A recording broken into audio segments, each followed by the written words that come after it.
தமிழக ஆளுநர் மேதகு RN ரவி அவர்கள் துணைவேந்தர்கள் மாநாட்டை கூட்டியிருக்கிறார். தமிழ்நாடு அரசுக்கும் ஆளுநருக்கும் இடையிலே முரண்பாடுகள் கூர்மையடைந்துள்ளன.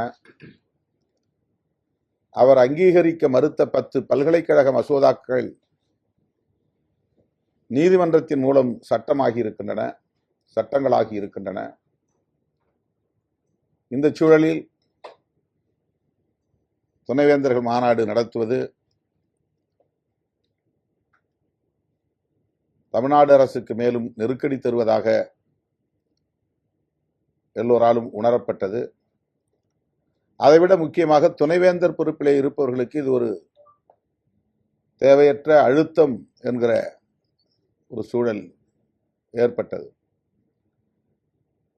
முதலமைச்சர் என்ன நினைப்பார், ஆளுநர் அழைப்பை ஏற்று இந்த மாநாட்டில் பங்கேற்றால் என்கிற ஒரு நெருக்கடி துணைவேந்தர்களுக்கு உருவானது. அந்த நெருக்கடியை திட்டமிட்டே உருவாக்கியவர் நம்முடைய ஆளுநர். தொடர்ந்து அவர் தமிழ்நாடு அரசுக்கு நெருக்கடி தருவதாக எண்ணிக்கொண்டு தமிழ்நாட்டு மக்களுக்கு எதிராக செயல்பட்டு வருகிறார். இன்றைக்கு துணைவேந்தர்கள் அந்த மாநாட்டை, குறிப்பாக அரசு பல்கலைக்கழகங்களை சார்ந்த துணைவேந்தர்கள் அந்த மாநாட்டை புறக்கணித்திருக்கிறார்கள்.